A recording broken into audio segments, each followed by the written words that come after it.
Inicio. Ya, bueno, me voy a presentar primero. Mi nombre es Natalie Garrido Bamondes, yo soy enfermera, soy especialista en enfermería oncológica del adulto. Trabajé 9 años en el hospital, en la unidad de oncología y actualmente sigo trabajando en un programa de cuidados paliativos. Nunca he dejado la oncología. Ya voy a cumplir 6 años trabajando en la Universidad Católica del Maule como académica, tengo un magíster en educación, ahora me inicié una nueva aventura para seguir estudiando, un doctorado en educación, así que ahí estoy con hartas cosas, pero eh, a la vez con hartos desafíos y ganas de seguir aprendiendo. Uno nunca termina de aprender. Espero poder transmitirles mis conocimientos, lo que yo sé respecto al área oncológica, que sé que les va a servir mucho conocer sobre todo muchas generalidades que hay en oncología que los van a, ustedes necesitan saberlo para poder, ¿cierto?, atender a los pacientes de manera integral, a sus pacientes que cuando ingresan a una unidad, ¿cierto?, de cuidados intensivos. Así que espero poder entonces que tengamos una buena jornada, ¿cierto? Si van teniendo dudas me van consultando. Y bien, vamos a dar inicio. No sé si alguien me quiere comentar cómo lo hacemos para el break, a qué hora lo podemos dejar. ¿Dejan media hora o dejan dos más cortitos? Si alguien me puede avisar, por favor.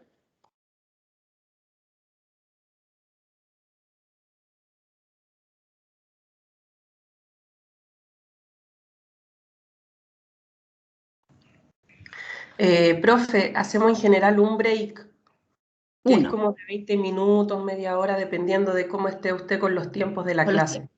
Ya, entonces como son 9:30, 10:30 a las 11, dejemos el primero y ahí vemos según lo que vayamos avanzando, si lo dejamos de 20 minutos, 15 minutos, media hora, depende cómo vayamos avanzando. ¿Ya?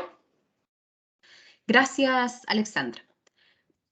Bueno, revisaron la cápsula que les dejé dos cápsulas. ¿La pudieron revisar? O escríbame por el chat si les complica hablar. Sí, sí las vimos. ¿Sí? Ya. Sí, profe, la vimos. Ah, ya, qué bueno. Bueno, en una de las cápsulas habla sobre el Plan Nacional del Cáncer, que hace pocos años se actualizó la norma. Si ustedes se fijan, las normas de cáncer están súper antiguas, muy 2012, 2015, las más nuevas. Y esto es lo más actualizado que tenemos en cuanto como a normativa del cáncer, ya que está para la década, ¿cierto? 2018-2028. Y ahí habla en general sobre todos los aspectos, todo lo que involucra este programa, ¿ya? Desde ¿cierto? La detección, desde la promoción, incluso desde la promoción, la prevención secundaria, donde hay ahí detección precoz de las patologías del cáncer, donde se hacen los screening, ¿ya? Sobre todo, ¿cierto? Por ejemplo, las mamografías, que es donde tenemos, ¿cierto? Que el cáncer es nuestra primera causa de muerte aquí en Chile y el mundo en las mujeres. El PAP, por ejemplo, ¿cierto? Como screening de prevención secundaria, diagnósticos, tratamientos y también involucra los cuidados paliativos. Y por otra parte, le dejé una cápsula donde habla sobre una técnica que es propia nuestra, de los enfermeros, que es el abordaje y el manejo del catéter venoso central con reservorio subcutáneo. Quizás ya muchos de ustedes lo han visto ya en sus pacientes, en las unidades, ¿cierto?, de paciente crítico, en urgencias, si trabajan, o incluso en unidades de paciente hospitalizado, ¿ya? Porque estos pacientes, ¿cierto?, es común que tengan que en algún momento de su etapa y transcurso de la enfermedad tengan que ser hospitalizados. Entonces ahí, ¿cierto? Ustedes ven a este paciente, yo creo que muchos ya han visto este catéter, ¿cierto? Que está en la zona infraclavicular, como una tapita de bebida que se puede palpar a través de la piel. ¿Ya? Entonces, eso es importante, lo vamos a ver también en el desarrollo de la clase. Ahí vamos a ver las dudas que puedan haber tenido de la cápsula, porque es una técnica si bien que se ve un poco compleja, pero necesita como de la práctica para hacerla un poco más llevadera, ¿ya?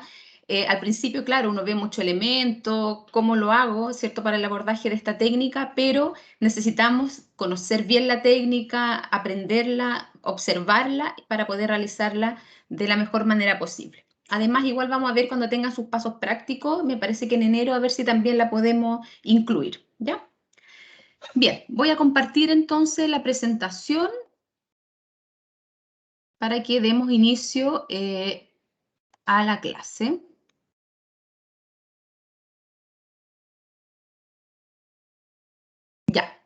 ¿Ahí se ve bien la presentación? Sí, profe, se ve súper. Ya, muchas Sí, se gracias. ve. Ya, en el tiempo les pido, por favor, si ustedes me pueden avisar cuando sean las 11, porque justo hoy día se echó a perder el computador de mi hija y tuve que pasar el celular, y está conectada a su clase por mi celular, así que no puedo ver la hora, ¿ya? Así que ustedes avísenme a alguien, por favor, cuando sean las 11 de la mañana para que paremos. Bien, vamos a hablar entonces de la gestión del cuidado en pacientes inmunodeprimidos. ¿Qué contenidos vamos a revisar hoy día? Vamos a revisar, las cápsulas educativas que ustedes ya vieron, ¿cierto? Programa Nacional del Cáncer y el manejo del catéter venoso central con reservorio subcutáneo. Además, vamos a ver las generalidades oncológicas, terapia oncológicas, donde incluye la quimioterapia, radioterapia, accesos vasculares y paciente oncológico crítico. Comenzando por las generalidades oncológicas, vamos a revisar algunas definiciones importantes como la oncogénesis, angiogénesis, diseminación metástasis, terapia oncológica, quimioterapia, radioterapia, cirugía y cuidados paliativos. La oncogénesis, la oncogénesis es esta formación, ¿cierto? Esta célula cancerosa. Es una enfermedad genética. Eso es lo primero que tenemos que saber respecto al cáncer. Aquí esta enfermedad ocurre porque hay mutaciones del ADN de la célula. Y esto ocurre por tres principales genes, ¿ya? Que mutan. Por una parte tenemos los proto-oncogen. Tenemos el proto-oncogen, que es una célula, ¿cierto?, que se dedica al crecimiento, a la división celular normal. Pero este proto-oncogen puede sufrir cambios, mutaciones y transformarse en un oncogen. Y aquí ya este oncogen, aquí ya estamos en problema porque este oncogen va a hacer que la célula se transforme o se convierta, ¿cierto?, en células ya cancerosas. ¿Ya? Entonces, de este protooncogen, si tenemos protooncogen, estamos bien en el fondo, pero si esta célula muta y cambia, va a formarse este oncogen. Que eso ya sería, ¿cierto?, sugerente a malignidad. Además, tenemos otros genes, como los genes supresores de tumor, que son proteínas que van a ayudar al crecimiento y la división celular. Estos genes, como dice su nombre, supresor de tumor, controlan, ¿cierto?, las mutaciones o corrigen daños para que no ocurran estas mutaciones y así la célula siga dividiéndose en su transcurso normal. Ahora, si este gen supresor de tumor falla o se altera, también va a provocar que finalmente la célula se dañe y se conviertan en células cancerosas. Y finalmente tenemos los genes reparadores del ADN que se dedican, ¿cierto?, a arreglar los ADN dañados. También cuando estos genes fallan, los reparadores del ADN, aquí tenemos también el inicio de esta división de células malignas. Entonces, todos estos genes están, ¿cierto?, actuando y en función de tratar de corregir las células para que no se conviertan, ¿cierto?, en células malignas, pero cuando fallan, ahí es donde inicia el cáncer. Ahora, este cáncer puede iniciar esta patología, esta neoplasia, por varios motivos. Este daño del ADN, aquí está la causa, ¿cierto?, los factores predisponentes, porque puede dañarse por varias causas. Vamos a ver después. Las células cancerosas son menos especializadas que las normales. Ustedes saben que las células de nuestro organismo tienen funciones específicas, ¿cierto? Algunas son sensoriales, otras tienen otra función de secretar, ¿cierto?, algunos elementos, componentes. Todas tienen una función específica, pero las células cancerosas o malignas no tienen una función especializada, solamente ellas se dividen sin ninguna función. Siguen dividiendo sin detenerse, sin ninguna función específica. Ignoran las señales que normalmente tienen las células que dicen, por ejemplo, que dejen de dividirse, o la muerte programada de la célula de la apoptosis. ¿Ya? Las células malignas no tienen activado esto, por lo tanto, nunca mueren, siempre siguen dividiéndose. Como lo vemos aquí en la imagen, ¿se fijan? Ya aquí tenemos, ¿cierto?, una célula normal, aquí hay una primera mutación que podríamos decir que es una hiperplasia, ya lo que conocemos como hiperplasia, que hay un poco ya de deformidad en la célula, pero todavía se considera como benigno, pero luego ya hay una segunda mutación con alteración, ¿cierto?, genómica, y esto va a hacer que se transformen en células neoplásicas. Ahora, como vemos en este segundo aquí imagen, vemos, por ejemplo, las células normales que están súper ordenaditas, con un núcleo central, ¿cierto? Todas muy parecidas, y esto habla de un epitelio normal. Pero ahora, cuando empezamos a observar que estas células comienzan ya con una división un poco más alterada, un poco más desordenada, ¿cierto? Hablamos ya de una hiperplasia, donde aquí estamos a tiempo, ¿cierto? De esta hiperplasia, de retirar este tejido, ¿cierto? O de hacer algún tratamiento efectivo para esa zona del cuerpo y que mejore esta condición. Pero cuando no mejora y no nos damos cuenta, vuelve, sigue mutando, sigue cambiando y se convierte en esto que es como una masa de células. Ya como se ve acá. Aquí ya las células están completamente desordenadas, algunas tienen muchos núcleos, otras tienen un núcleo, son totalmente distintas, presentan distintas características y estas células solamente no tienen ninguna función, se dividen, forman un tumor, ¿cierto? Porque se empiezan como a formar como una masa en algunos tejidos, en órganos, adherido a órganos, y comienzan a romper estructuras. Por ejemplo, aquí abren, ¿cierto? Un vaso sanguíneo, como se ve en la imagen, y las células malignas entran al vaso sanguíneo y circulan por la sangre, circulan, hasta que se van a otro lugar y ahí se aloja la célula y sigue dividiéndose, que es lo que llamamos metástasis. Por ejemplo, un tumor, ¿cierto?, que en la mama puede unirse por la vía sanguínea o vía linfática, circular y llegar, por ejemplo, al cerebro y ahí quedarse estas células, seguir dividiéndose y eso va a ser, ¿cierto?, formar una metástasis en el cerebro.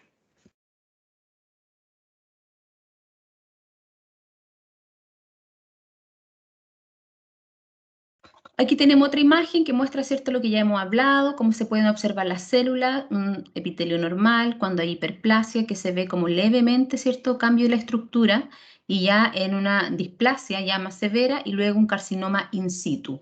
El carcinoma in situ cuando tenemos este tumor capsulado, todavía no ha hecho metástasis, no se ha ido, estas células no se han ido por la vía linfática o hematológica, sino que está ahí in situ, ¿ya? Capsulado. Y cuando ya salen estas células por estas vías, ya hablamos de un cáncer invasor o carcinoma invasor. La angiogénesis es otro término importante conocer en la oncología. Y la angiogénesis es, en el fondo, administrar o suministrar oxígeno y nutriente a las células cancerosas, a los tumores, para que sigan creciendo. Estas células necesitan de oxigenación para crecer, o si no, mueren. Si nosotros no le entregamos, ¿cierto?, unos vasos que irriguen este tumor, va a morir. Pero el cuerpo actúa formando redes vasculares. Forma redes vasculares que se empiezan a alojar en el tumor, como se ve en la imagen, aquí hay un vasito, pero como ve que aquí hay células que se están dividiendo rápidamente, porque las células tumorales se dividen rápidamente, tienen esa característica, entonces empieza a formar como unas ramitas, como se ve acá, crecen estas ramas, forma una red vascular y esto es lo que nutre el tumor y hace que crezca.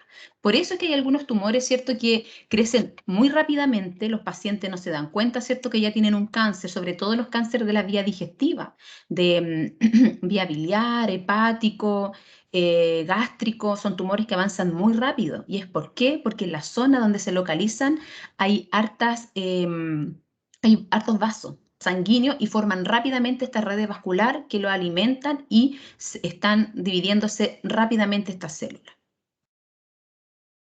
Por lo tanto, la diseminación es como vimos acá, ¿cierto? Por ejemplo, aquí muestra la imagen un ejemplo de un cáncer primario de colon y que hizo metástasis por esta vía, pulmón, cerebro.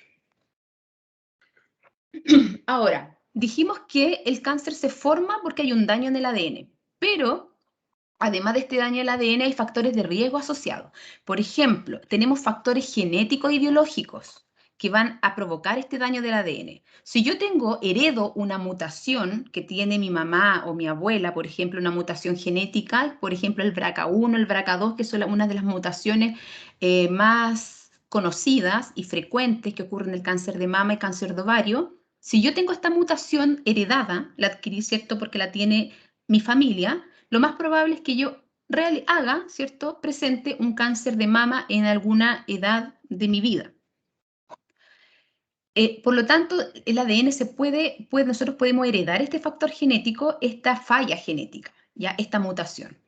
También puede ser biológico. A mayor edad, las células comienzan a fallar, el organismo, ¿cierto?, presenta alguna falla en sus funciones celulares, por lo tanto, también a mayor edad tenemos más riesgo de contraer alguna patología oncológica, como por ejemplo el cáncer de próstata, que se da en pacientes, ¿cierto?, a mayor edad, mayor el riesgo que tengan este cáncer de próstata por la hiperplasia que comienza en un principio con la próstata, ¿cierto?, y después ya continúan estas mutaciones y se genera el cáncer. Pero también tenemos otros factores, como por ejemplo los ambientales. Aquí tenemos, por ejemplo, el asbesto, aflatoxina, la luz ultravioleta, el arsénico, son sustancias químicas que van a provocar que al inhalarlas o al tener contacto, ¿cierto? Por ejemplo, la luz ultravioleta con la piel, finalmente van a empezar a provocar mutación de la célula. Y al mutar la célula, eso va a provocar finalmente, ¿cierto?, que se desarrolle un cáncer. Tenemos también algunas infecciones crónicas, como por ejemplo el virus de la hepatitis B y C. Este virus, ¿cierto?, se aloja acá en el hígado y por lo tanto va a provocar mutación de células de esta zona y puede provocar un cáncer hepático. El virus papiloma, por ejemplo, ¿cierto?, se aloja en el cuello del útero, hace que muten estas células y va a provocar el cáncer del cuello uterino. El Helicobacter pylori es una bacteria que se aloja, ¿cierto?, en el estómago y va a provocar el cáncer gástrico. Y además los estilos de vida que no son saludables, una dieta inadecuada, ¿cierto?, puede generar cáncer de colon, el sedentarismo, también consumo de tabaco y alcohol en exceso, eso va a provocar también, puede provocar mutación de células del pulmón, de cabeza y cuello especialmente, ¿ya? Por lo tanto puede provocar finalmente un cáncer de cabeza y cuello. Todo esto es porque estas sustancias, virus, bacterias, elementos van a tener contacto con el organismo, son dañinos para él y provocan mutación celular. Bien, comenzamos con las terapias oncológicas y aquí tenemos primero la quimioterapia, que es una de las terapias más conocidas en el área oncológica. Tenemos aquí algunos datos.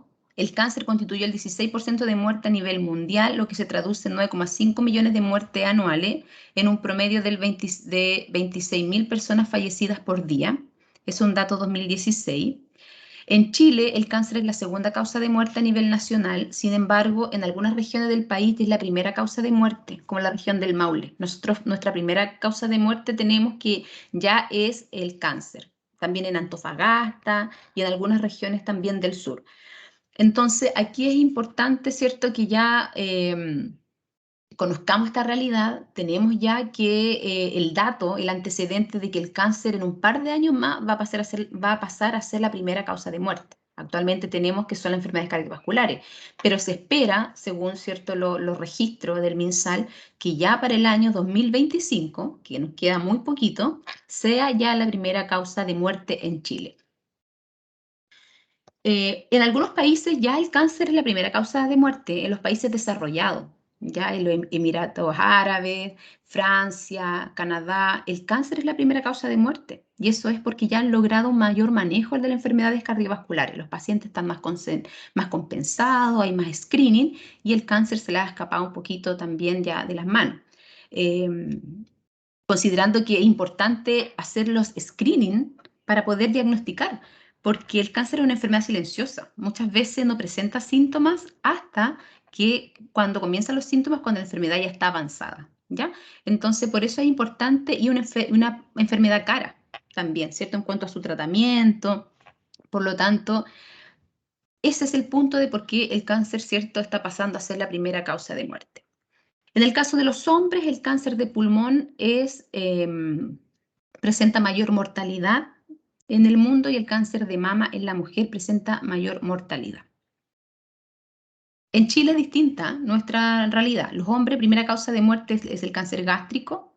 Tenemos mucha zona rural, ¿ya? Y eso se asocia al Helicobacter pylori, de la contaminación de agua, consumo de agua servida. Se relaciona con eso, ¿ya? Entonces en Chile tenemos primera causa en el hombre cáncer de pulmón y en la mujer cáncer de mama. Y tenemos entonces estos gráficos que muestran en hombres, este es el gráfico 2015, es lo más actual que tenemos de datos en Chile. Ya, como les digo yo, cuesta que se vayan actualizando estas normativas y esto es lo último que tenemos. Cáncer gástrico, primera causa de muerte en el hombre, segundo próstata y tercero pulmón. Recién aquí vamos igual que el resto del mundo. ¿Ya? Y en el caso de la mujer tenemos primer lugar cáncer de mama, segundo de bronquio y pulmón y tercero vesícula y vías biliar. Por muchos años, primera causa de muerte en la mujer fue la vesícula y vía biliar. Ya fue por varios años, hasta antes del 2010 más o menos, y luego del 2010 en adelante cambió el cáncer de mama. ¿Por qué? Porque inició el GES, donde se incluyó la colecistectomía preventiva y se operaron, ¿cierto?, muchas vesículas. Y ahí, en ese momento, comenzó a cambiar, ¿cierto?, este gráfico. Ya empezó a cambiar, empezaron a ver menos cáncer de vesícula que tenían un pronóstico peor que el cáncer de mama por la localización que tiene y fue, cierto, disminuyendo su mortalidad. Las neoplasias son la alteración de estos mecanismos de regulación de la división celular, replicación excesiva e incontrolada de células del propio organismo. Hay cambios bioquímicos, morfológicos e inmunológicos. Aquí vemos, ¿cierto?, la imagen, como ya también lo conversamos, estas divisiones, ¿cierto?, cómo van mutando. Penetra los tejidos adyacentes, hay compresión de estructuras vecinas, por ejemplo, nervios, vasos, migración y proliferación en otros territorios también, lo que hace que se formen las metástasis. La terapia antineoplásica, que son los fármacos antineoplásicos que conocemos como quimioterapia, ¿cierto?, que son fármacos antineoplásicos o drogas antineoplásicas, el objetivo es erradicar completamente las células cancerosas. Eso sería como lo ideal, ¿cierto? El objetivo principal, que erradicara y eliminara todas las células cancerosas que hay en el organismo. Siempre la quimioterapia se va a utilizar combinada con otra terapia, por ejemplo, con una cirugía o con radioterapia, como para ir abarcando la mayor cantidad de células cancerosas, porque un tumor de un gran tamaño, una quimioterapia no es capaz de disolverlo por completo, ¿cierto? Solamente lo puede achicar. Por lo tanto, cuando hay resección de tumor y luego se hace la quimioterapia, en esos casos sí se puede erradicar completamente las células cancerosas. Reducir el tamaño del tumor y el número de células cancerosas es otro objetivo. Cuando hay tumores muy grandes que son de difícil resección, en ese caso se dejan las quimioterapias antes, previas, para disminuir el tamaño tumoral y luego que se disminuye el tamaño, el paciente va a cirugía. Alivio de síntomas, esto en cuidados paliativos, cuando los pacientes tienen mucho dolor porque provoca el tumor una gran compresión de estructuras nerviosas, terminaciones nerviosas, y ya los fármacos no responden a los fármacos, se dejan quimioterapias paliativas para disminuir tamaño tumoral y de esta manera descomprimir también algunas zonas. Mejorar calidad de vida. En algunos casos también con la quimioterapia podemos aumentar la sobrevida, ¿ya? Como aparece abajo, prolongar la supervivencia sobrevida.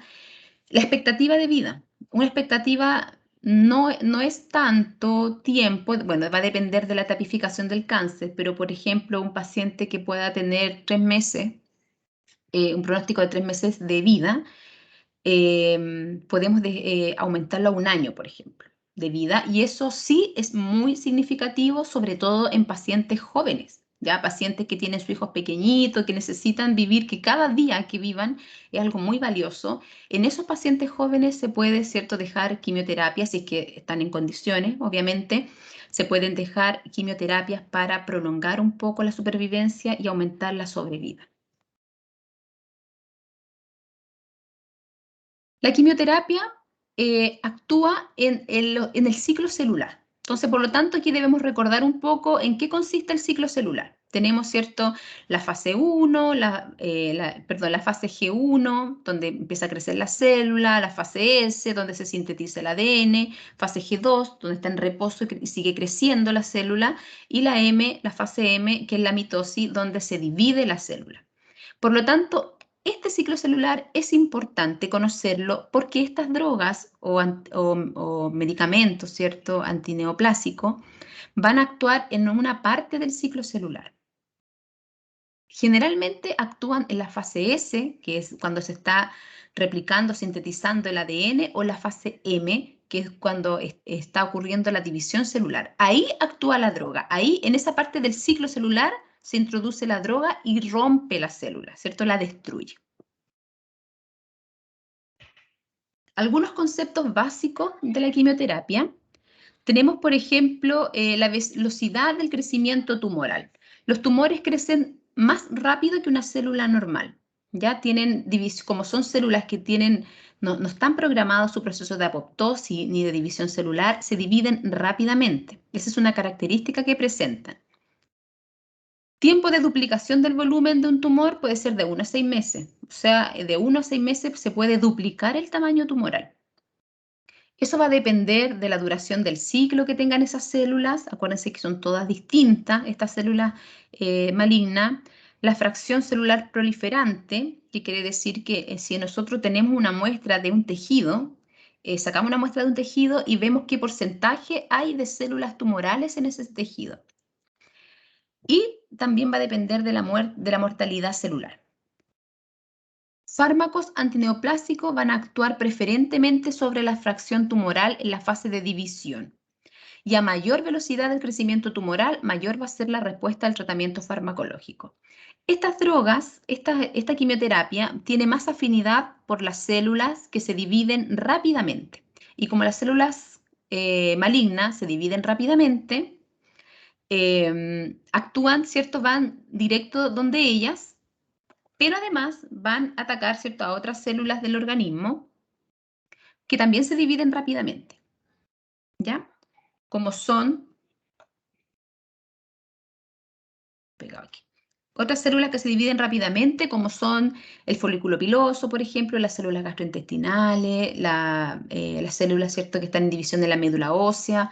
Todas esas células también se dividen rápidamente, por lo tanto, la quimioterapia no solo va a destruir células malignas, sino que también a todas estas otras células que están en división constante.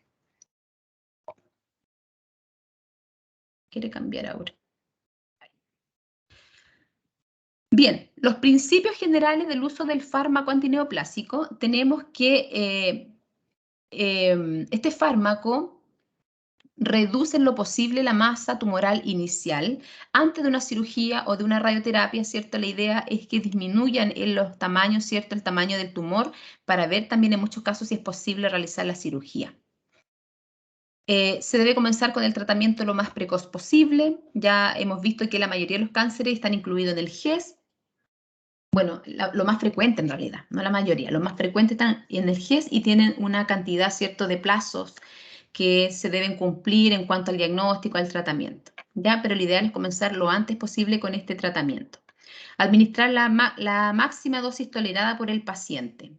Hay el oncólogo médico, que es el especialista que se encarga, ¿cierto?, de indicar la quimioterapia con las dosis para cada paciente, hace un cálculo según la superficie corporal del paciente, peso, talla, y ahí calcula las dosis máximas que puede recibir ese paciente. Y aquí debemos que nosotros como enfermeros observar los signos de toxicidad que comienzan con la aparición de los efectos adversos de la quimioterapia. Estas drogas se clasifican según su mecanismo de acción en todo este listado que tenemos acá, que yo se los puse más que nada para que ustedes conozcan los nombres. No lo vamos a ver en detalle, ¿ya? En cómo actúa cada uno, ya, porque sería mucha información. Pero sí me interesa, por ejemplo, que sepan que hay una clasificación según cómo actúan estas drogas y se dividen, ¿cierto?, en los antimetabolitos, antibióticos, se llaman, ¿cierto?, también algunos, agentes alquilantes, complejos de platino, fijadores de tubulina, alcaloides de la vinca, inhibidores de la topoisomerasa. También hay terapia hormonal y también otros fármacos. Otros fármacos nuevos que han salido, ya que son los anticuerpos monoclonales, que lo vamos a ver más adelante. ¿Ya? Entonces es importante que ustedes conozcan que la droga no es siempre la misma o que actúan toda la fase S, toda la fase M, no. Todas actúan, ¿cierto?, de manera distinta según su clasificación. Ya hay algunos, por ejemplo, aquí los de la tubulina actúan en una parte específica del gen, del ADN. Se fijan, todos tienen distintas características. Todas las drogas. Por ejemplo, aquí tenemos, ¿cierto?, que los alquilantes actúan en el nudo del ADN. Inhibidores desactivan genes de proteína. Las toxinas evitan la división celular. Y se fijan, y así, ¿ya? Como les digo, esta es una información en general para que sepan cómo funciona, ¿cierto? Cuál es el mecanismo de acción de estas drogas. También tenemos la terapia hormonal, que es importante, ¿cierto? Yo creo que ustedes a sus pacientes, cuando han tenido algún paciente oncológico, han escuchado que toma algunos medicamentos, hormonas, ¿cierto? Para también detener el crecimiento tumoral. Aquí tenemos algunos, por ejemplo, como los inhibidores de la aromatasa. La aromatasa, aquí tenemos varias marcas, el anastrozol, exemestano, letrozol o Femara. Estos son medicamentos que inhiben la enzima aromatasa. Tenemos que el andrógeno para convertirse en estrógeno necesita de esta enzima aromatasa para poder, ¿cierto?, transformarse en estrógeno. Y el estrógeno es un receptor de las células tumorales. ¿Qué quiere decir? Que donde hay estrógeno, el estrógeno sirve de alimento para el crecimiento tumoral. ¿Ya? Por lo tanto, si nosotros inhibimos la producción de estrógeno, ¿cierto? La limitamos, la disminuimos, ya esta célula tumoral no va a tener este receptor para su crecimiento, por lo tanto no va a poder crecer, ¿ya? Y esto se utiliza mucho en cáncer de mama, como el tamoxifeno, ¿ya? Es una terapia hormonal. También tenemos decapetil, a lo mejor han escuchado del decapetil porque también se utiliza en otras patologías, como en la pubertad precoz se utiliza también. Pero el decapetil lo que hace también es detener el crecimiento, ya porque inhibe hormonas, ¿cierto? Como inhibe transformación del estrógeno, hace que el tumor de próstata no pueda crecer y se mantenga en el tamaño, ¿ya? Por lo tanto, aquí tenemos también cómo funciona la terapia hormonal que se utiliza como complemento de otras terapias. Los pacientes, por ejemplo, de cáncer de mama, ¿cierto? Primero se realiza la mastectomía, luego quimioterapia, luego radioterapia y luego continúan como por 5 años, generalmente, ya todo es relativo, pero generalmente por 5 años más con un tratamiento hormonal que sería de tamoxifeno para los pacientes que tengan estrógeno positivo. No todos lo tienen, pero la mayoría sí. Ya se hace un estudio y ahí donde se detecta si ese tumor se alimenta de estrógeno, ya en el fondo. Otra de las terapias que tenemos son las terapias biológicas. Esto es como ya lo más moderno que hay en cáncer. Son terapias de muy alto costo porque son terapias específicas. A diferencia de la quimioterapia, es cierto que dijimos que inespecífica. Va a destruir todas las células que estén en constante división. ¿Ya? En cambio, la terapia biológica no, es selectiva. Está diseñada para reparar, estimular o mejorar la respuesta del sistema inmune. Aquí tenemos, por ejemplo, que las terapias biológicas, tenemos algunos inhibidores y anticuerpos monoclonales que son muy de alto costo, pero las vacunas, por ejemplo, también se pueden considerar como terapia biológica. La hormonoterapia también y el trasplante de médula también se considera. ¿Ya? Generalmente uno le dice terapia biológica a los dos primeros, al anticuerpo monoclonal y a los inhibidores, pero el resto, ¿cierto?, que tenemos acá también es una terapia biológica porque utiliza, ¿cierto?, algunos componentes, ¿cierto?, células del organismo, por decirlo de alguna manera, células biológicas. Pero lo más innovador son estas dos, los inhibidores de proteína angiogénesis y los anticuerpos monoclonales. Aquí tenemos los inhibidores, estos son medicamentos que actúan de manera específica. Por ejemplo, tenemos que los inhibidores de angiogénesis, ¿se acuerdan que hablamos que se forma una red vascular para poder alimentar al tumor? Y para formarse la red se produce, hay un factor de crecimiento de la red que se llama VEF, ya algo súper específico, pero ese factor de crecimiento, este inhibidor lo inhibe, como lo dice su nombre, lo bloquea. Por lo tanto, si no tenemos ese factor de crecimiento, no se puede formar la red vascular para alimentar el tumor. ¿Se fijan? Y de esa manera, este medicamento ayuda para evitar el crecimiento o detectar o detener el crecimiento tumoral. Así la célula no puede seguir alimentándose, no puede seguir creciendo, va muriendo las células tumorales y se va como secando este tumor. ¿Se fijan? Entonces son tratamientos súper específicos. Tenemos algunos que funcionan para el cáncer hepático, por ejemplo, inhibidores, otro cáncer renal, no sirven para todos los cánceres, ¿ya? Pero hay algunos que para algunos específicos sí. y son generalmente medicamentos comprimidos que se toman, estos inhibidores, pero de muy alto costo. Y por este otro lado tenemos los anticuerpos monoclonales, que son proteínas que producen un tipo, que produce un tipo de célula y son específicas para un antígeno en particular. ¿Qué quiere decir esto? Que nosotros, por ejemplo, tenemos un tumor de mama que tiene, un receptor que se llama HER2 y es positivo. No todos los cánceres de mama lo tienen, pero sí la mayoría tiene este receptor que se llama HER2. ¿Ya? Si el HER2 está positivo, quiere decir que este tumor tiene este receptor activo, hay un anticuerpo monoclonal específico para bloquear ese HER2. ¿Ya? Por ejemplo, que es el bien conocido trastuzumab o Herceptin, que ahora lo incluyó la ley Ricarte-Soto. ¿Ya? Y ese anticuerpo se debe colocar cada 21 días, en conjunto con la quimioterapia, generalmente, y vale aproximadamente, es uno de los más baratos, este anticuerpo vale como 2 millones. Entonces, si se fijan, igual es un tratamiento caro, cada 21 días, 2 millones, y es uno de los más baratos. Hay anticuerpos monoclonales muy caros porque son terapias que van día a día, van saliendo nuevas terapias, nuevos medicamentos para estos genes específicos. Por lo tanto, tenemos anticuerpos monoclonales de 30 millones de pesos, ¿ya? Y eso imagínense, cada 21 días, y que no están incluidos en ninguna parte, ya ninguna canasta, ni de GES, ni de nada. Entonces, son tratamientos de muy alto costo, por eso se utilizan tan poco y solamente son algunos los que están aprobados o cubiertos por alguna ley, ¿cierto? Como protegido para que los pacientes puedan tener acceso y esos son los que más se utilizan. Pero en otras partes, por ejemplo, en países más desarrollados, están incluidos dentro de las prestaciones que otorga su ministerio, ¿ya? Ahí estamos muy mal nosotros. En este aspecto estamos muy mal en la parte oncológica. Bien, la quimioterapia se clasifica según el momento de administración. Tenemos quimioterapias adyuvantes, que son las quimioterapias que se administran post cirugía, ¿ya? La quimioterapia adyuvante sirve para prevenir una posible reaparición del cáncer. Por ejemplo, cuando operamos primero una mastectomía y luego el médico dice, sí, puede que quedan algunas células por ahí dando vuelta, ya, mejor después de la cirugía se va a quimioterapia para tratar de eliminar o prevenir que vuelva a reaparecer el cáncer. Porque si quedó una célula dando vuelta en el organismo, esa célula se va a empezar a dividir, ¿cierto? Se va a alojar en otro lugar, se va a comenzar a dividir y va a volver, ¿cierto?, a reaparecer el cáncer.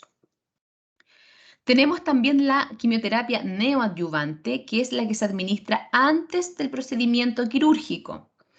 Esto es para reducir tamaños tumorales y de esta manera que el procedimiento quirúrgico no sea tan extenso.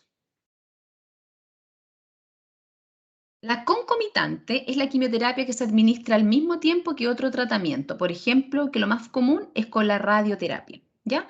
Por ejemplo, el paciente cada 21 días va a la quimioterapia, pero entre medio se está realizando radioterapia. Entonces, algo concomitante, los dos tratamientos al mismo tiempo.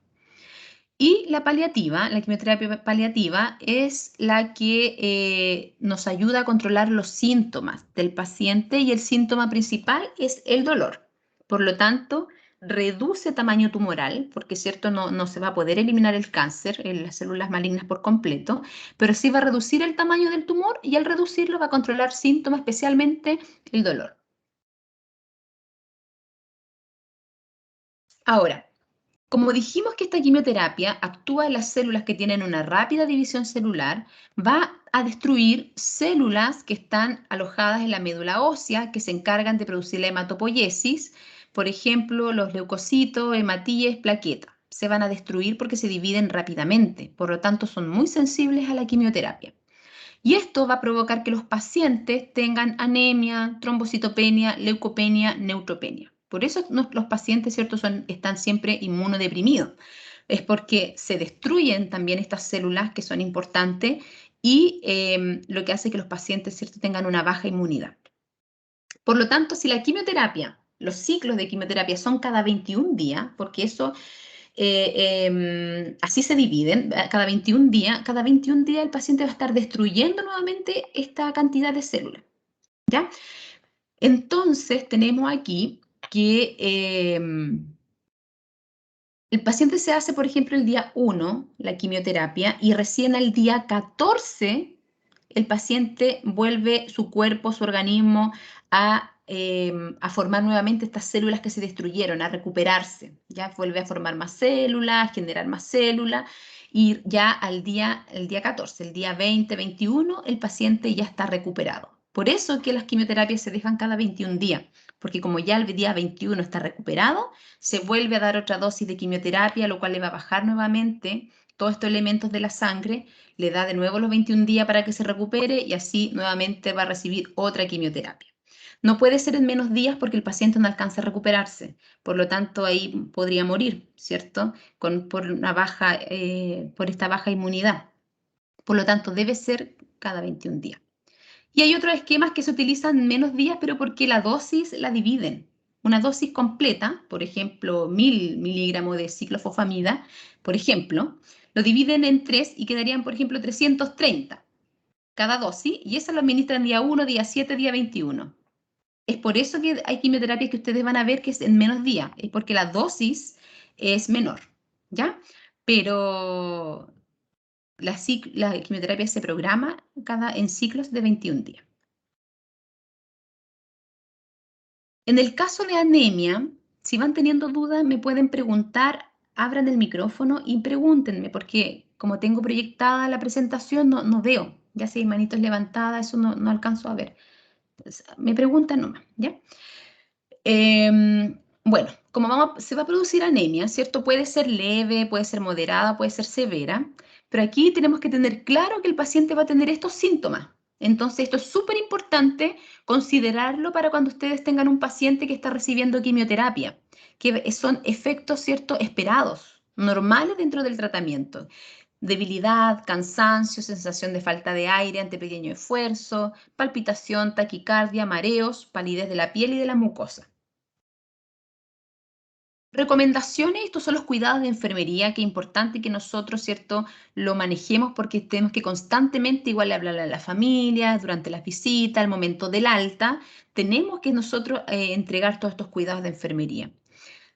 Aquí se recomienda descansar todo lo que el paciente necesite. Si el paciente no tiene ánimo de levantarse, no se levanta. Lo ideal es que por lo menos duerma las 8 horas de corrido, un sueño profundo por la noche y además una siesta. Se recomienda una siesta de 1 hora. De esa manera el cuerpo, ¿cierto?, se va recuperando, ¿ya? Se repone de manera total. No hacer esfuerzo, no exigirle a los pacientes, limitar las actividades diarias, solamente que haga lo que él pueda. Tener una dieta sana y equilibrada. Recordar que el cansancio es debido a la anemia, no a una evolución desfavorable de la enfermedad, ya en la mayoría de los casos, porque el paciente como se siente mal, muchos de ellos están en un tratamiento cierto curativo, pero se sienten mal y creen que es porque se van a morir, porque tienen, ellos ven más, ¿cierto?, todos los efectos negativos más que el beneficio del mismo tratamiento. Por lo tanto, ahí hay que tratar, ¿cierto?, de dar un poco de ánimo también. Ustedes saben que nosotros, los enfermeros, hacemos un poco de todo, ¿cierto? Escuchamos al paciente, hacemos un poco de psicólogo también. Entonces ahí tenemos que también ayudar esa parte, ser empático, por sobre todo, con los pacientes y dar un poco también de ánimo en ese aspecto. Si la anemia es severa, aquí se va a indicar lo más probable transfusión de sangre o administración de eritropoyetina. Generalmente la eritropoyetina subcutánea, incluso en domicilio, se puede aplicar sin problema. La leucopenia, entonces, también es otro de los efectos adversos que va a producir la quimioterapia cuando los leucocitos son menores a 4000 miligramos cúbicos. Y aumenta el riesgo de contraer infecciones. Por lo tanto, aquí nosotros vamos a recomendar al paciente evitar contacto con personas que tengan algún tipo de infección. Hasta las personas resfriadas, ¿cierto?, debe evitar el contacto. Ahora yo creo que recién nosotros tenemos un poco más de cultura con respecto a las infecciones, por el tema, ¿cierto?, del COVID. Nosotros ahora nos preocupamos más si alguien está resfriado, de la mascarilla, de la distancia, pero antes no había mucha cultura de eso y los pacientes rápidamente se infectaban, incluso a veces por salir al centro, tomar la micro, ¿cierto?, sin la protección, sin mascarilla, se infectaban rápido. Evitar contacto con personas, incluidos los niños que han recibido alguna vacuna con virus vivo, atenuado. Procurar toma de medidas para evitar lesiones en la piel, ya que pueden ser un punto de entrada de bacterias. Por ejemplo, si hay alguna herida, alguna lesión, eso puede ser un punto de entrada para bacterias. Por lo tanto, hidratar bien la piel diariamente, evitar cortar las cutículas, usar guante para preparar la comida, ¿cierto? Para evitar algún daño de la piel. Protegerse frente a quemaduras, cortes. En caso de herida, lavar la piel con agua y jabón, eso hay que enseñarles. Añadir antiséptico SOS. Lavarse las manos frecuentemente y mantener una buena higiene bucal. Los pacientes es muy probable que hagan una inflamación de la mucosa, ya de la boca, entonces ahí también se les indican algunos colutorios y formas también como limpiar, hacer la higiene bucal de manera adecuada, con un cepillo suave, por ejemplo, y enjuague frecuente. La neutropenia es otra de los efectos adversos de la quimioterapia y este es bastante común. ¿Ya? Aquí tenemos distintas clasificaciones de neutropenia. Yo puse esta que es como una de las más conocidas, pero muchas veces es distinta o los médicos consideran distintos valores, ¿ya? Pero son generalmente similares. Tampoco es algo que sea muy distinto, ¿ya? Pero cambian algunas cifras a veces. Los neutrófilos, cuando son menores de 1800, ya decimos que hay una neutropenia, pero puede ser leve, de 1000 a 1800, puede ser moderada, de 500 a 1000, o severa, menor de 500. Ya cuando es severa, aquí tenemos ya un riesgo grave, que el paciente contraiga ciertas infecciones y pueda fallecer.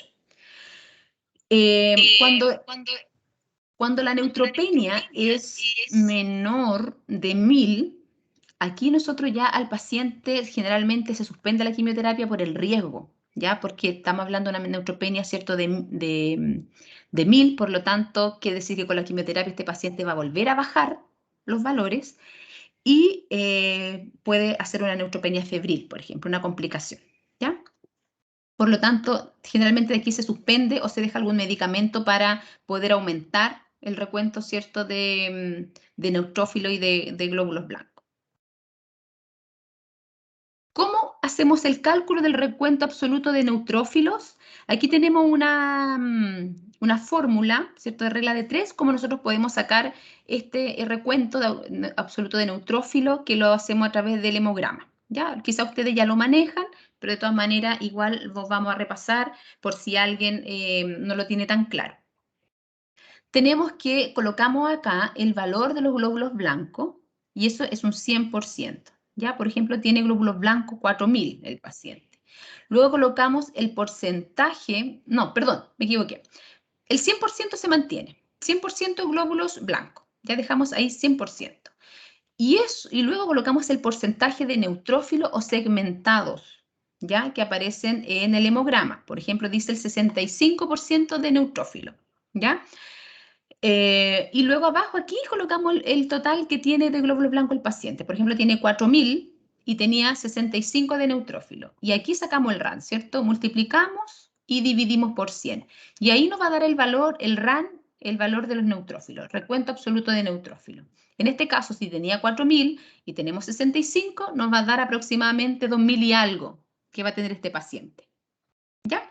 Aquí tenemos entonces un hemograma donde nosotros podemos hacer para que podamos hacer este cálculo. Por ejemplo, en este caso, el paciente tiene leucocitos 8700, ¿ya? Y segmentado el 67%. Entonces hacemos la regla de 3, 100 es igual a 67, y abajo colocamos los 8700 igual a X, hacemos el cálculo, y obtenemos el recuento absoluto de neutrófilo, que en este caso va a ser muy alto, va a ser como 5000 aproximadamente, ¿ya?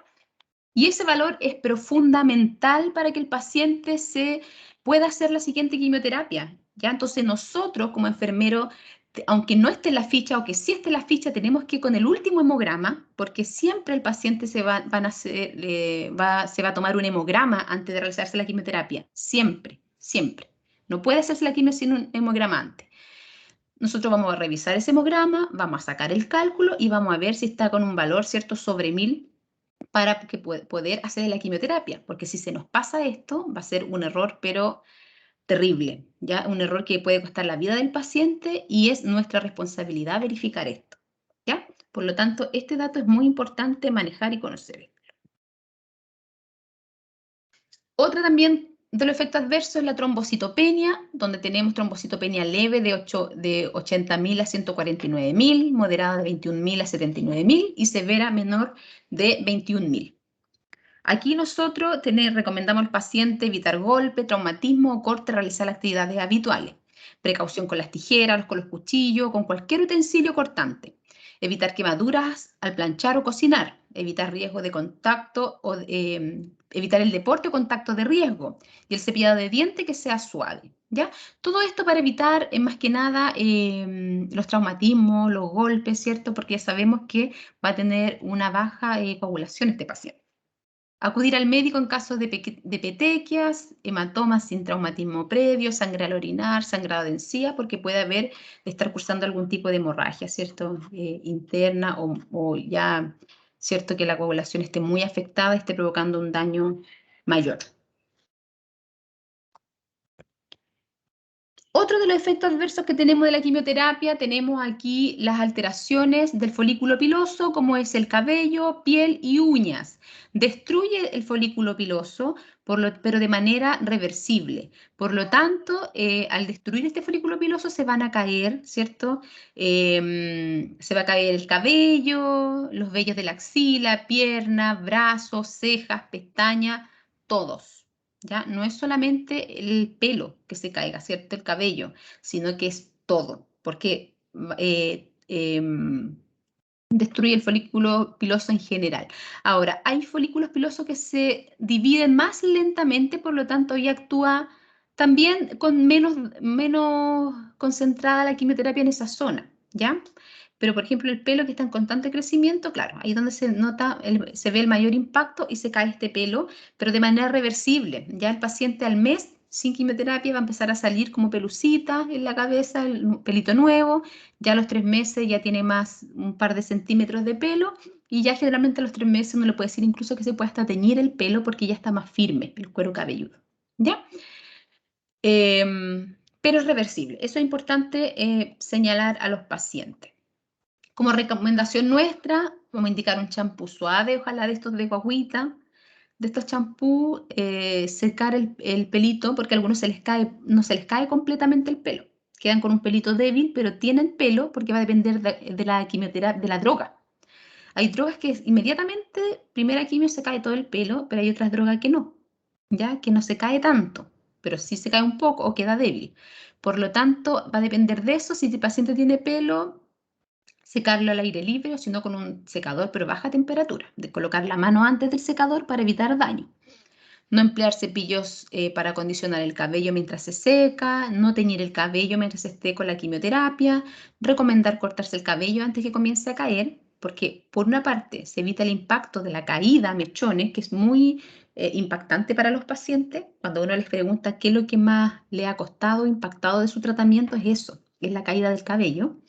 Y por otra parte, duele cuando se cae el pelo. Por lo tanto, duele el cuero cabelludo, por lo tanto, para evitar eso, es mejor que de a poco se lo vaya cortando. Si es que tiene un cabello largo, por ejemplo, que vaya de a poco cortándoselo para que el impacto sea menor y también menos dolor.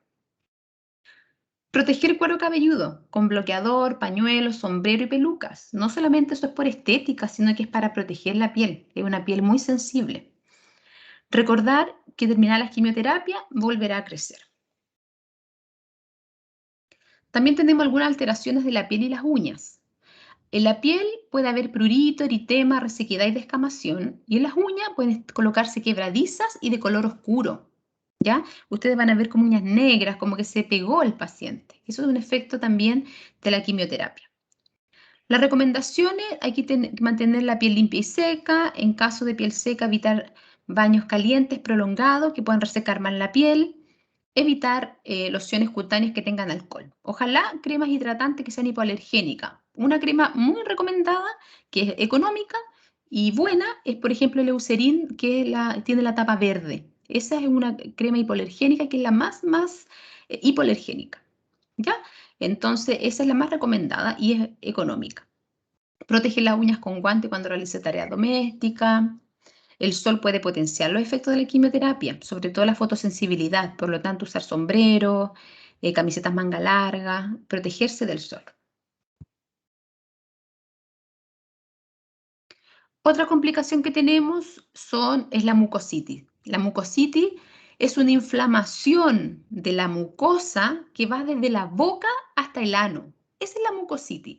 Nosotros vemos que la boca está inflamada, con grieta, con estas ulceraciones, como vemos en la imagen, pero así como está la boca, este tejido, ¿cierto?, de la mucosa de la boca, está todo el trayecto digestivo, está hasta el ano. Entonces, imagínense por dentro cómo el paciente tiene también este tejido. Está inflamado. Por eso el paciente no quiere comer, le duele al comer, siente que le quema el estómago cuando traga. Por lo tanto, esto es un efecto de la quimioterapia, esta inflamación, y pasa después de 7 a 10 días, pero generalmente pasa solo, ¿ya? Aquí lo que tenemos que tratar es aliviar este síntoma molesto en el paciente y tratar de que se infecte, porque si hay una grieta, una úlcera más grande, se puede infectar con la comida. Por lo tanto, ahí es importante, ¿ya? Entonces, tenemos aquí que aparece, perdón, a los 7-10 días después de la quimio. Los efectos de la quimio, hay algunos que son inmediatos, aparecen después de la quimio, y otros un poquito más tardío, como este 7-10 días, pero va a mejorar 1 o 2 semanas después. Por lo tanto, cuando está mejorando, el paciente tiene que volver a hacerse otra quimioterapia y vuelve con esta mucositis. Hay pacientes que están todo el periodo de quimioterapia con la mucositis, y esta mucositis es muy molesta, muy, muy molesta para ellos. Se clasifica del 1 al 4 la mucositis, 0 cuando no hay síntomas, solamente vemos un poco de enrojecimiento, pero sin síntomas. 1 cuando ya hay prurito con o sin eritema. 2, eritema y algunas úlceras, pero todavía el paciente puede ingerir alimento sólido. El 3, un eritema ya más extenso con úlceras, pero ya no puede ingerir alimento sólido el paciente, solamente ingiere papillas, por ejemplo, alimento molido, y debe ser tibio o frío, no caliente. Y en el 4 ya la mucositis está ya la piel tan afectada que no puede ingerir nada bioral.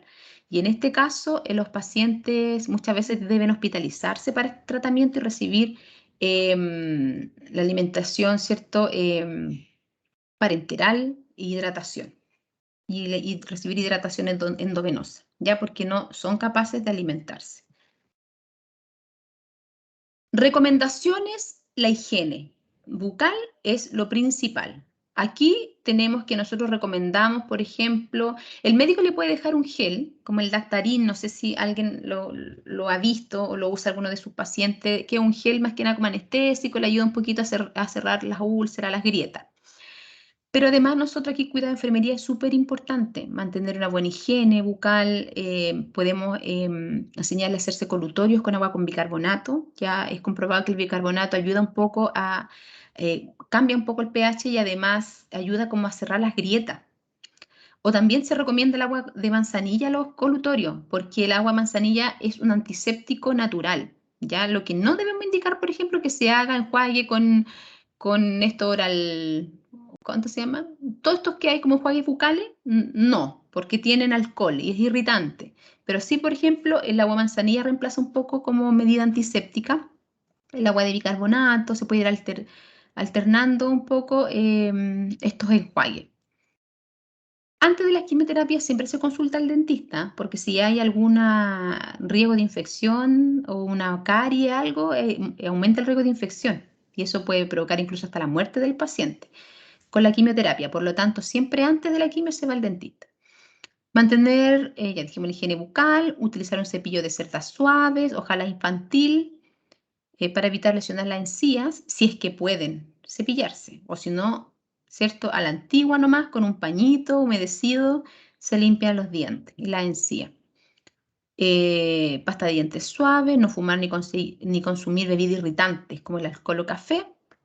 Y en caso de dentadura postiza, evitar el uso continuado porque podría dañar más la mucosa. Entonces, en ese caso es mejor, ¿cierto?, no utilizarla hasta que mejore esta mucositis. Por lo tanto, si presenta la mucositis, la limpieza va a ser cada 4 horas, realizar los enjuagues con bicarbonato manzanilla, consumir alimentos blandos o triturados, preferiblemente fríos o temperatura ambiente, ya no caliente. porque eso va a provocar más irritación. Utilizar anestésicos locales y tratamiento para evitar la infección de hongos y no utilizar la dentadura postiza. Bien, otro de las alteraciones o efectos adversos son los gastrointestinales. ¿Por qué? Ya dijimos, ¿cierto?, que se inflama esta mucosa y se destruyen células de esta mucosa gastrointestinal. Además que los fármacos, algunos tienen como efecto adverso provocar, ¿cierto?, estas náuseas y vómitos. Por una parte tenemos que las náuseas, cuando son de manera temprana, generalmente son porque los pacientes están muy ansiosos, nerviosos. No es frecuente que el paciente, mientras esté realizando la quimioterapia, esté con náusea y vómito. ¿Ya? Muchas veces ustedes van a ver que el paciente está ahí vomitando, pero eso más que nada se asocia como a la ansiedad, el estrés, el miedo de la terapia, ¿ya? Cuando es desconocida para ello. Porque generalmente estos efectos son más frecuentes de manera tardía, es decir, 24 horas después del ciclo, ¿ya? Cuando ellos ya están, si fuera una quimioterapia ambulatoria, ya están en su casa. Si están hospitalizados, es como, por ejemplo, la quimioterapia fue en la mañana, en la noche o al otro día comienza con estos síntomas. Y aquí, bueno, tenemos la premedicación. Siempre la quimioterapia, antes de iniciar con la administración de drogas, se va a dejar una premedicación que incluye un tratamiento emético y muchas veces también ansiolítico, podría ser también, ¿ya? Entonces, eso le va a ayudar para disminuir un poco el efecto de esta quimioterapia, educar sobre técnicas de relajación, fraccionar las comidas en cantidades pequeñas, evitar olores desagradables, preferir alimentos frescos a temperatura ambiente, evitando las comidas calientes, evitar las comidas ricas en grasas y que dificulte la digestión. Durante toda la quimioterapia el paciente, ¿cierto?, debe evitar consumir frituras, salsas, queso, graso, la leche entera, carnes con grasa, todo eso se debe evitar. Descansar después de cada comida, ojalá sentado al menos 1 hora, no comer los alimentos por 2 horas antes de la quimioterapia. ¿Ya? Ojalá algo liviano antes de la quimioterapia. Por lo tanto, el paciente hospitalizado también debe permanecer sentado ya en su cama, en la camilla, sentado por lo menos 1 hora después del horario de su almuerzo, ¿ya? De su comida.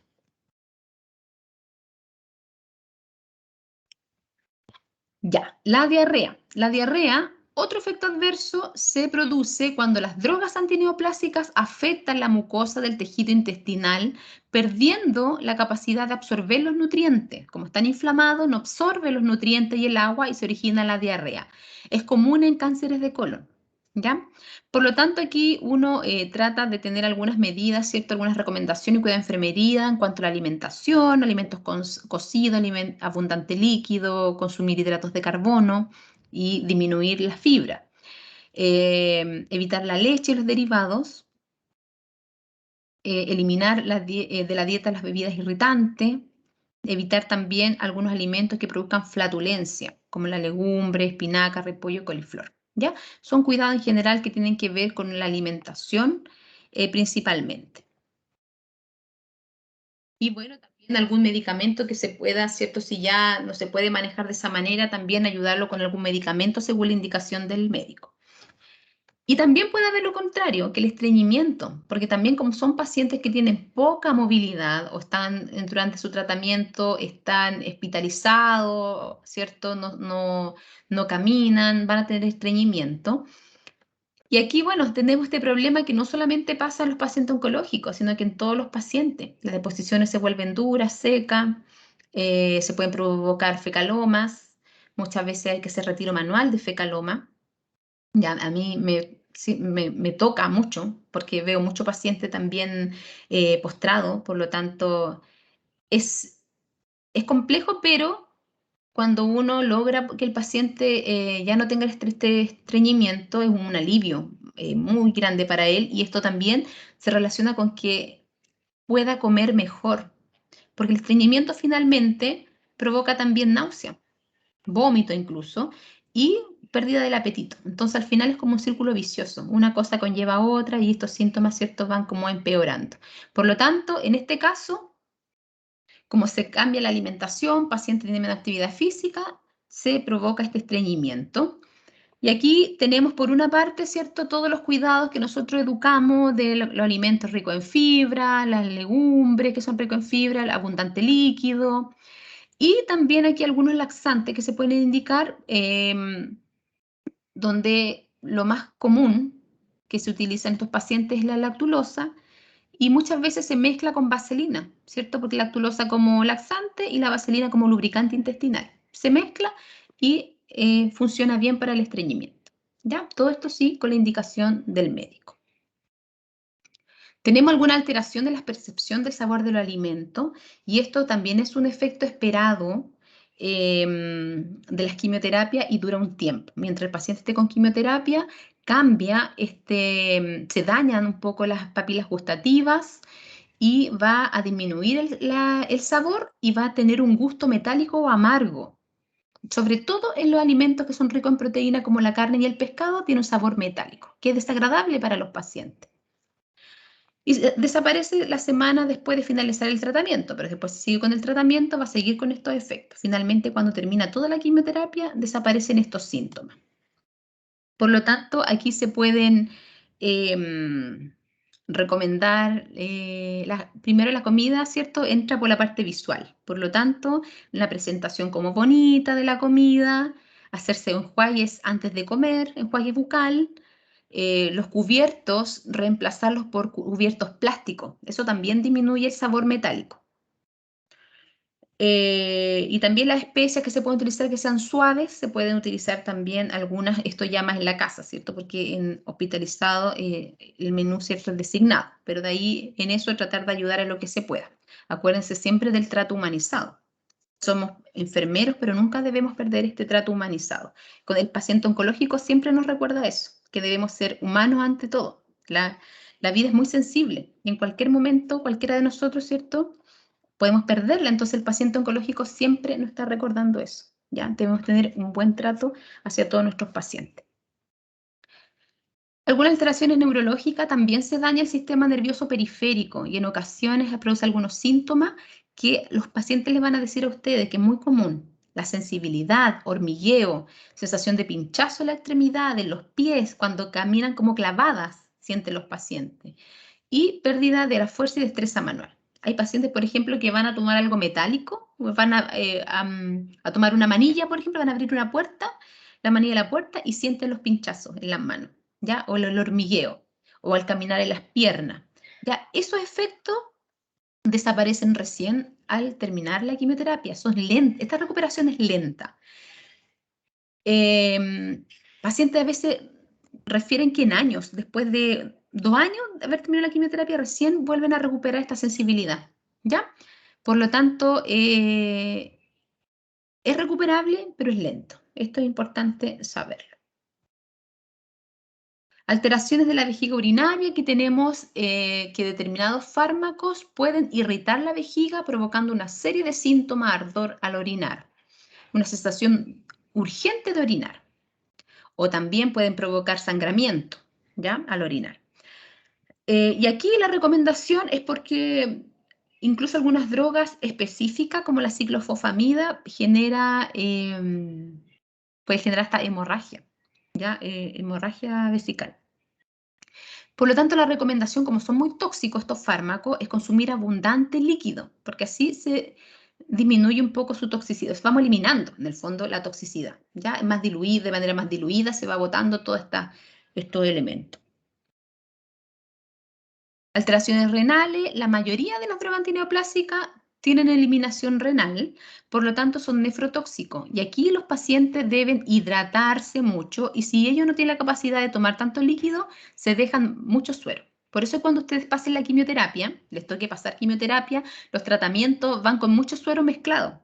Un suero previo, algunas drogas incluso tienen que pasar por lo menos 2 litros, depende del esquema, pero es por eso, es porque algunas drogas son más nefrotóxicas que otras, por lo tanto necesitan asegurarse de pasar 2 litros, 3 litros de suero con esa cantidad de medicamento, de droga antineoplásica. También se provocan alteraciones de la fertilidad y la sexualidad, disminución de la libido, especialmente los pacientes que presentan síntomas. ¿Ya? Eso es más que nada como más emocional, psicológico, la disminución de la libido. Pero también tenemos otros efectos secundarios que van a provocar una disminución hormonal, que son principalmente los cánceres de ovario y testículo. ¿Ya? Aquí es donde hay alteración de la fertilidad, porque el cáncer, ¿cierto?, está alojado en esta zona y se va a destruir esta zona. Por lo tanto, ahí se produce la disminución hormonal y cambia, ¿cierto? Hay infertilidad por un periodo, muchas veces es reversible, otras veces no puede ser reversible, depende del grado de compromiso que tenga, ¿ya? El paciente. Ya, ¿dudas hasta ahí? ¿Consultas? ¿Qué hora es? ¿Qué hora es? ¿Cómo vamos? ¿Alguien me puede decir? Por favor. 1/4 para las 11. ¿1/4 para las 11? Sí. Ya, gracias. Ya, avancemos entonces 15 minutitos más y luego descansamos, ¿ya? Bien, ya hablamos, ¿cierto? Primero hablamos de la formación del cáncer, porque eso es muy importante que tengamos el fundamento. Como enfermeros tenemos que saber cómo se forman, qué sucede, los genes, el ADN, etc. Luego de eso hablamos de las terapias, ¿cierto? Hablamos de la quimioterapia, que es una de las más frecuentes, que es inespecífica, cómo afecta a las células, ¿cierto? Tanto malignas como a las células de rápida división y los efectos que provocan el paciente, ¿ya? Y todos los cuidados de enfermería necesarios para poder abordarlo. Ahora vamos a pasar a otro tema, que es la administración de esta quimioterapia. Tenemos que distintas vías de administración pueden ser endovenosa, oral, espinal, subcutánea, intramuscular, pero la más frecuente es la endovenosa. ¿Ya? Generalmente la oral es como de mantención, la espinal se utiliza mucho para los cánceres hematológicos, subcutánea para algunas también patologías de mantención con intramuscular. ¿Ya?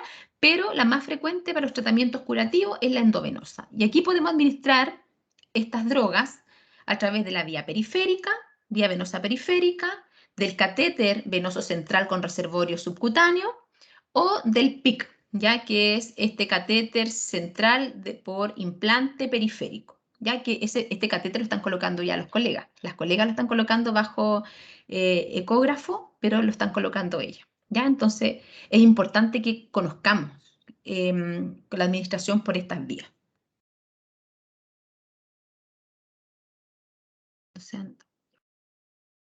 Bien, solo para que tengan una idea, les coloqué aquí algunos esquemas de quimioterapia para que tengamos como, contextualicemos un poco lo que hemos estado hablando, ¿ya? Si ustedes han hecho quimioterapia, mejor, porque eso quiere decir que ya tienen la experiencia de haber pasado estos ciclos de quimioterapia.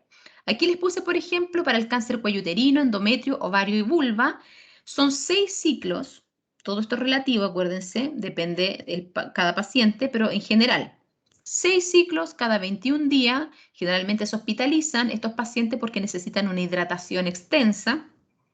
Y aquí el esquema se llama carbotaxol, que contiene 2 drogas, que es el carboplatino y el paclitaxel. ¿Ya? Estas 2 drogas son las que se administran con abundante suero y con una premedicación. ¿Ya? Estos, hasta hace un par de años atrás, lo administraban las matronas.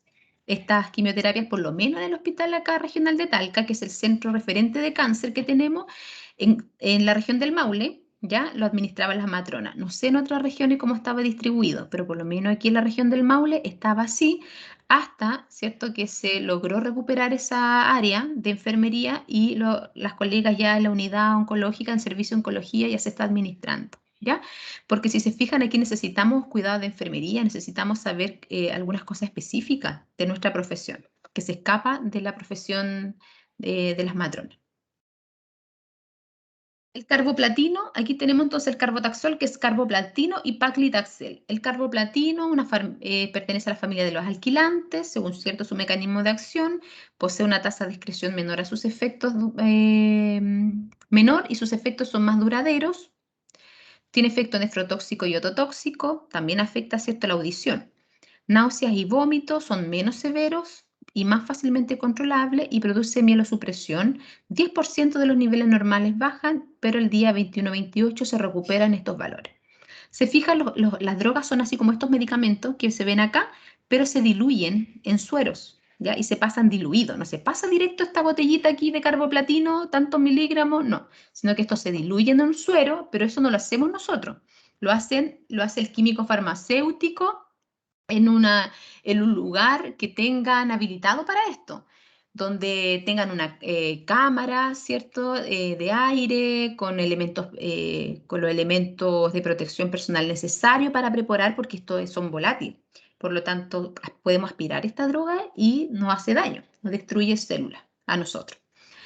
Por lo tanto, se preparan, no nosotros, sino que lo hacen, antiguamente lo preparaba la enfermera en muy malas condiciones, ¿ya? Pero ahora ya no, hay más normativa actualmente, así que lo hacen los químicos farmacéuticos en el espacio adecuado o también se compran servicios. No sé cómo estarán sus hospitales, pero por ejemplo, hasta hace poco tiempo se compraba Fresenius y llegaban todos los días como a las 7 de la mañana, 8 de la mañana, el camión cargadito con todas las drogas del día, preparadas, listas para ser administradas. Ya, entonces se pueden comprar servicios, que hay muchas empresas para eso, o se preparan en los mismos hospitales. El paclitaxel es otra de las drogas, es un taxano, se clasifica como alcaloide de la vinca, provoca reacciones alérgicas. Esto es lo principal del paclitaxel. ¿Ya? Este medicamento se pasa... ¿Qué pasó? ¿Me das un segundo? ¿De la clase? Sin querer. ¿De la clase? Sí. Ya, espérame un poquito. Deme un segundito, por favor. Que se le desconectó la clase. La voy a conectar. ¿Qué clase tiene, hija? ¿Lenguaje? No, lenguaje no, educación física. Ah, educación física. ¿Y no te pusiste el uso? No. Ya, bueno, ya va. Ya. Ya. Perdón. Cosas que pasan en el teletrabajo. Ya. Estábamos en el Paclitaxel. El Paclitaxel es una droga que se pasa como segunda línea en el cáncer de mama. Primera línea tenemos la doxorubicina con la ciclofosfamida, que es un esquema, ¿ya? Y tenemos como segunda línea el Paclitaxel. Por lo tanto, aquí hay que tener ojo porque son drogas que provocan mucha reacción alérgica. Muchos pacientes hacen como shock anafiláctico. Hay que tener, cuando se pasa por primera y segunda vez, hay que tener casi listo el carro preparado, por lo menos la oxigenoterapia del paciente y listos los medicamentos, que para esto tiene que haber un protocolo, ¿cierto? En caso de estas reacciones, por ejemplo, de clorfenamina y la hidrocortisona, que se tiene lista preparada para administrarla en caso de que el paciente tenga una reacción alérgica, ¿ya? Este medicamento es lo principal, esta reacción alérgica. Puede provocar alopecia leve, se cae poco el pelo, incluso empieza a salir. Cuando ya están como en esta línea, empieza a los pacientes a salirle ya el pelito. Artralgia, mialgia, neuropatía periférica, náusea y vómito también es leve, y la reacción está hipersensibilidad. ¿Ya? Generalmente los primeros 10 minutos, por lo tanto son 10 minutos, hay que estar al lado del paciente ahí mirándolo, la reacción que tenga. ¿Ya? Hay que estar ahí al lado del paciente. Por lo tanto, si se fija, el principal efecto es esta alergia y dolores. El paciente siempre se queja como de dolores musculares, de hueso, eso, así refieren ellos. ¿Ya? Eso es lo principal. Entonces aquí tenemos cáncer de mama, como yo les decía, primera línea de tratamiento, 6 ciclos cada 21 días del AC, que se llama, que es adriamicina, A de adriamicina o doxorubicina, que es lo mismo, y C de ciclofosfamida, ¿ya? Y esa droga que se ve como en la imagen, esa media rojita, es la adriamicina doxorubicina, que es bastante como pesadita para los pacientes, provoca mucho efecto adverso, náuseas, vómitos y la alopecia, el principal efecto adverso que tiene esa droga. Ya es un antibiótico clasificado como antibiótico, de familia de la antraciclina, efecto adverso, náusea, vómito, arritmia, alopecia, ya muy frecuente, neutropenia, y también provoca cardiotoxicidad. Por lo tanto, pacientes con alguna patología cardíaca no pueden usar esta droga. Se debe cambiar de esquema y comenzar, ¿cierto?, y deben recibir otro esquema, ya, de reemplazo. Además, provoca la eritrodistenosis palmoplantar, que es la pérdida de sensibilidad ya de la palma de las manos, cambia la coloración, se vuelven las palmas más rojas y de manos y pies. Y eso dura también mientras dure la quimioterapia, este efecto. Ciclofosfamida Otra droga pertenece a la familia de los alquilantes y tiene efecto adverso la urticaria, picazón, náusea y vómito, alopecia, picazón de nariz, cambio de coloración en la piel, se pone como amarillenta y cambia el color de las uñas. ¿No? Este es el paclitaxel. Esta es la segunda línea, ¿cierto?, que tenemos para el cáncer de mama, 4 ciclos de 21 días, o se puede subdividir, como yo les decía, una dosis cada 7 días. Tenemos día 1, día 14, día 21, ¿ya? Y eso es porque esa dosis de ese día la subdividen en 3. Que en el fondo igual el ciclo es cada 21 días la dosis completa. Y cada 21 días se toma el hemograma, ya no cada 7 días.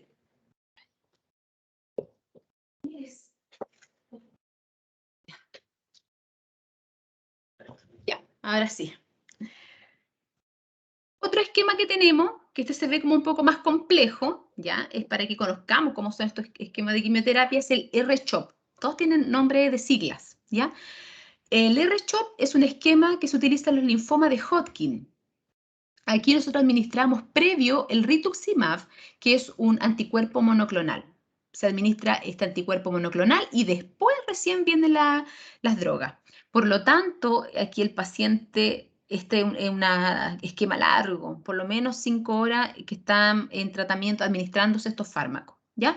El rituximab es un anticuerpo monoclonal, pero se administra lento, comienzan con 50 ml, hora, después aumentan a 100, después y tomar la presión cada 15 minutos. Es súper complejo en cuanto al protocolo de administración del rituximab. Ya es lento, muy lento. Y después de eso ya comienza la administración de las drogas antineoplásicas. Y todo esto, previo a esto, se administra, ¿cierto?, la premedicación. Este el ciclo se repite cada 21 días, es un esquema estándar. Y bueno, principalmente, ¿cierto?, se puede realizar también en pacientes que están en pacientes ambulatorios, pero también en pacientes hospitalizados y muchas veces pacientes que están en aislamiento, ¿ya? Porque las patologías, los cánceres hematológicos tienen más riesgo de neutropenia y siempre están los pacientes más inmunodeprimidos.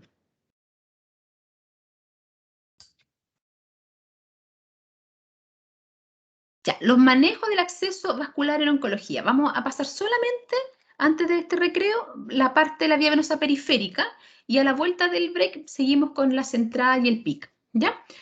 Ya, los accesos vasculares en oncología, tenemos que aquí los pacientes deben poseer un buen acceso vascular venoso periférico o central, especialmente los pacientes con quimioterapia. Ahí es donde nosotros debemos fijarnos que tengan un buen acceso. La vía subcutánea, aquí hablamos de vía, no del catéter subcutáneo. La vía subcutánea es un teflón que se pone por vía subcutánea, un teflón común y corriente, número 2224, con una tapa amarilla, se fija en la piel, se utiliza en cuidados paliativos, ¿ya? Por si ven por ahí algún paciente que pueden tener algún paciente con uno de estos teflones puesto en el brazo, en la zona infraclavicular, para que lo puedan cambiar ustedes, es sencillo, ¿ya? Me acuerdo yo muchas veces cuando trabajaba en el hospital tenía que ir a los servicios hospitalizados a cambiar este teflón. Y es muy sencilla la técnica, solamente instalar el teflón por vía subcutánea, no endovenosa, subcutánea. Es solo eso. Pero como se desconoce la técnica, pasa esto, ¿cierto? Pasa que no se realiza porque se desconoce, ¿ya? Pero eso es algo de paliativo. Lo que nos vamos a enfocar ahora es en la parte, ¿cierto?, de los accesos venosos periférico y central. Tenemos la vía venosa periférica, que es la que ya todos manejamos muy bien, el catéter vascular central, que ese ustedes yo creo que ya lo han visto por ahí en alguno que otro paciente, y el teflón subcutáneo, que es el que yo les decía, ¿cierto?, que ese es de cuidados paliativos. Además de la PIC, que parece que me la salté y no la puse, pero aparece más adelante. La vía venosa periférica, aquí tenemos que se inserta este catéter o bránula, teflón por la vía venosa periférica, idealmente extremidades superiores, aunque si no tenemos más opción que la vía inferior, no nos queda otra, tenemos que hacerlo. Pero aquí tenemos, ¿cierto?, el problema de que el retorno venoso es más lento, no tiene el mismo efecto, ¿ya? Pero lo ideal, ¿cierto?, en extremidades superiores. y en unas venas de buen calibre.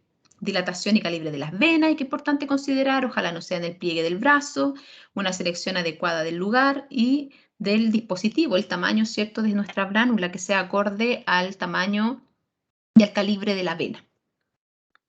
Sobre todo en quimioterapia, ideal no colocarlo en pliegues, porque el paciente se mueve, los esquemas son largos, acuérdense que tenemos esquemas de 4 o 5 horas, entonces lo ideal es que no sea en pliegue.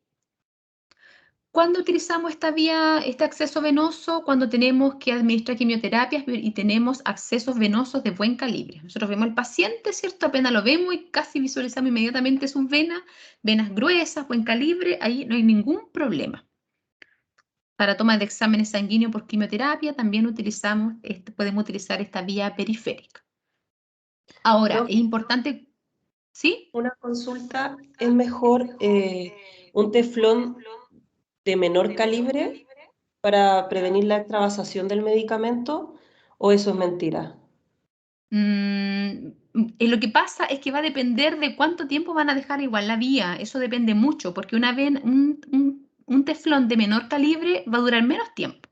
Por ejemplo, en quimioterapia ambulatoria se utilizan teflones pequeños porque nosotros sabemos que el paciente va a estar máximo 5 o 6 horas y se va a ir y se retira. Es por eso que se justifica colocar teflones pequeños, porque se van a retirar.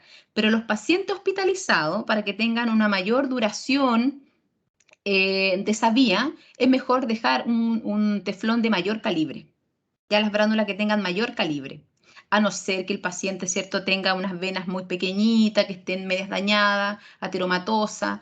En ese caso, ahí se justifica colocar una vía más pequeña, ¿ya? Pero en caso hospitalizado hay que ver de acuerdo al calibre de la vena. Si tiene un buen acceso venoso, se recomienda una bránula de mayor tamaño.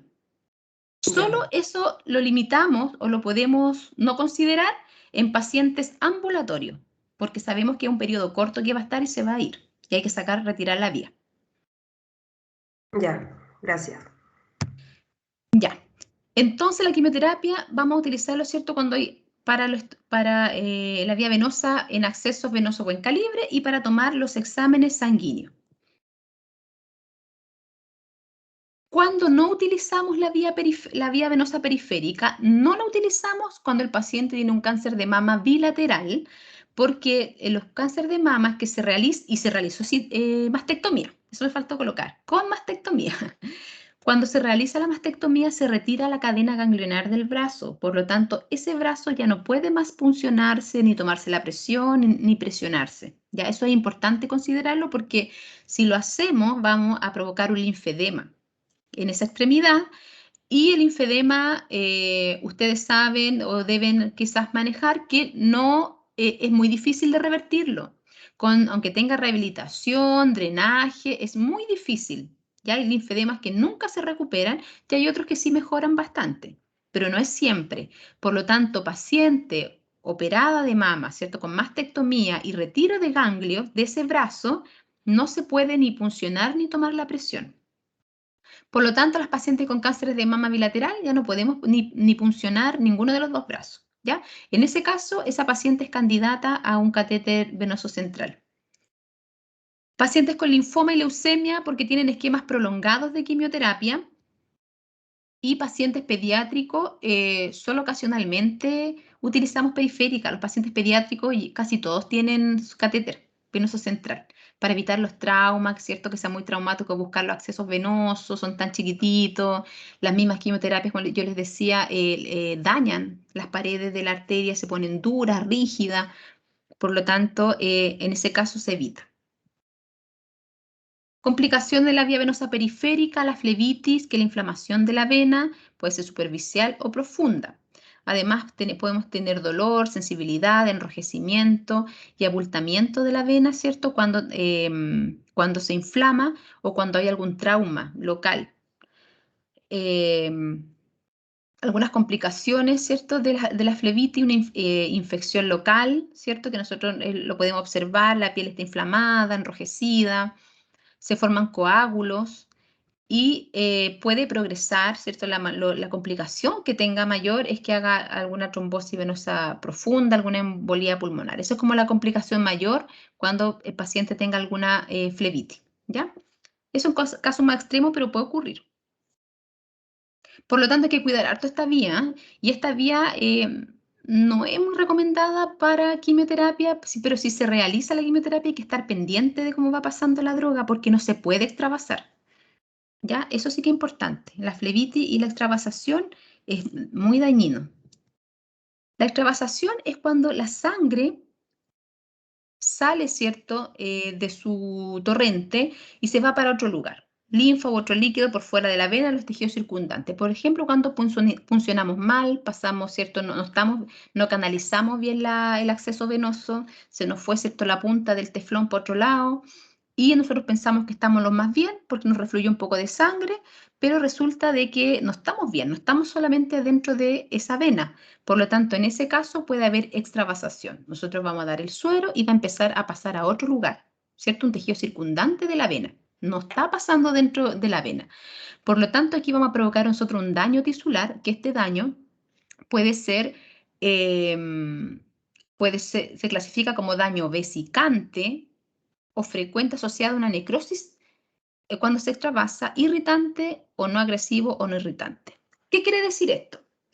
Va a depender de acuerdo de la droga que estemos administrando. Si nosotros administramos una droga que es vesicante, va a pasar que si se extravasa va a ocurrir lo de la imagen primero. Ya aquí. Vamos a provocar necrosis en el tejido porque la droga es vesicante. Por lo tanto, aquí tenemos que tener un protocolo inmediato de qué hacemos en este caso. ¿Ya? Generalmente se dan pinchazos de clorfenamina, de hidrocortisona en la piel. Se debe aspirar la mayor cantidad de contenido posible. Hay un protocolo que se debe realizarse en caso de extravasación. Si la droga es irritante, va a provocar lo que sale en la segunda imagen. La piel roja, inflamada, enrojecida, con dolor del paciente, pero va a pasar. Podemos aplicar alguna loción de hidrocortisona, por ejemplo, y va a pasar. Y si la droga es no agresiva, no irritante, usualmente solamente va a haber inflamación. Edema, ¿ya? Más que nada. Pero la peligrosa es esta, la vesicante, porque aquí vamos a provocar necrosis del tejido. Entonces aquí sí que es un daño ya severo. Aquí ya nos pueden incluso hasta demandar por esto, ¿cierto? Porque en el fondo es como algo, ¿cierto?, que no nos fijamos bien, no hicimos bien, no canalizamos bien la vena, no observamos durante el tiempo de manera oportuna esta administración de esta droga, ¿ya? Por lo tanto, aquí hay que poner ojo cuando se extravasa alguna droga. Y estas drogas se clasifican, ¿cierto?, en vesicante, irritante y no irritante, o no vesicante, y yo les puse aquí los nombres, más que nada para que las tengan, ¿cierto? Voy a preguntar esto porque es demasiado específico. Estos son los nombres de las drogas, ¿cómo se clasifican? Por ejemplo, aquí tengo que vesicante, tenemos la doxorubicina, que es la roja, que esta es una de las más comunes que se usa, es vesicante. Entonces, cuando ustedes la administren, ojalá se administre rápido, como en 15 minutos esta droga. Ojalá estén todo el rato al lado del paciente, preguntándole si el paciente está consciente, si tiene dolor, tiene molestia, cómo se siente, o si el paciente no está consciente, observando el sitio de inserción, ya sea de la vía periférica o de un catéter. ¿Ya? Así que ojo con las vesicantes. Cuidado de la vía venosa, ustedes ya lo saben, ¿ya? Pero un repaso. Mantener y promover medidas de asepsia antisepsia, siempre fijarse que los apósitos estén secos, fijos, limpios, o si no, ¿cierto?, para poder cambiarlo. Sistema de fijación adecuada, observar siempre el sitio de inserción, observar signos de flebitis y extravasación, observar signos de infección, especialmente personas vulnerables con inmunodeprimido. Acuérdense que hasta por una vía venosa podemos provocar una infección mayor. Paciente inmunodeprimido, ¿ya? Así que eso es importante. Identificar precozmente signos y síntomas y complicaciones de esta vía. Por lo tanto, aquí es importante la valoración que hacemos como enfermeros, estar siempre revisando al paciente, observando, teniendo un buen ojo clínico, fijándonos que nuestros pacientes estén ordenaditos, con sus apósitos limpios, con la fecha. Eso es nuestra labor como enfermero, ¿ya? Y es muy importante cumplirlo porque esto solo es nuestra responsabilidad. Ningún otro profesional es responsable de la vía venosa periférica, solo nosotros. Ya, aquí entonces vamos a parar, porque aquí empezamos con este catéter de inserción periférica, que es otro, el PIC, así que vamos a parar un poquito, ¿ya? Voy a detener la grabación. detener la grabación.